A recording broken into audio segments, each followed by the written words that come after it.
Walmart is trying to get its foot into Washington, D.C., but the city council isn't making it any easier. The two sides are locked in a battle. The result could be felt across the country. Jeff Pegues is inside a Walmart store near Washington. Jeff, good morning. Charlie and Nora, just over the line in the nation's capital, Walmart is being asked to pay its employees more than most other employers pay theirs. And simply put, the company doesn't like that. Now they're threatening to pull the plug on stores that they have planned for D.C. and stores that they already have there. In this Southeast D.C. barbershop, Carl Williams considers himself on the cutting edge of what's going on in his neighborhood.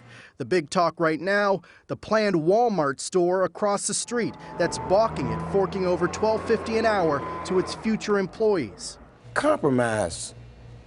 Do $9, $9.50.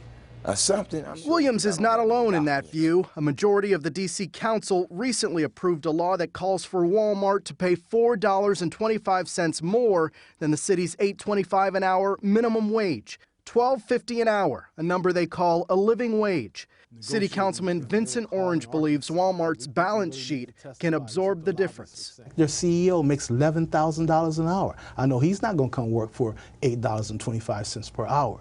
As the economy improves, some cities are riding a wave of development. And in Washington, leaders believe they are negotiating from a position of strength.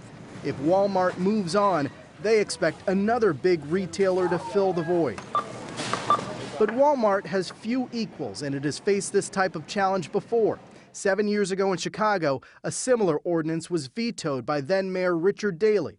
Now Walmart argues the company just opened its 9th store in that city and employs 2,000 people just above the Illinois state minimum wage. But whether Washington will see that type of investment is in doubt.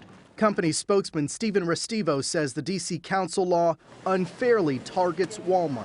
We just don't think it's the role of government to provide arbitrary thresholds for some businesses and not others. Still, Walmart has its supporters in Washington who disagree with the council's demands and believe $8.25 an hour is an opportunity for a fresh start. I would rather for them to have that raise, but if not, it still opens the door for people who do not have jobs, including myself right now. It may be a few weeks before the legislation reaches Mayor Vincent Gray's desk. He could veto it, but for the record, he's come down on both sides of this issue, at one point saying that he understands the $12.50 an hour living wage, but also saying that he understands how people need jobs even at the current minimum wage. Charlie, Nora? Jeff, thank you. Washington needs Carl Williams, the barber, who said, come on, compromise. Bring up $9. I know. Carl should be somewhere between Pennsylvania Avenue and the White House. That's exactly right. He was very smart in saying that there's got to be a compromise to this situation. But Chicago, the city council did the same thing, and then the mayor vetoed it. So now all eyes are on D.C.'s mayor.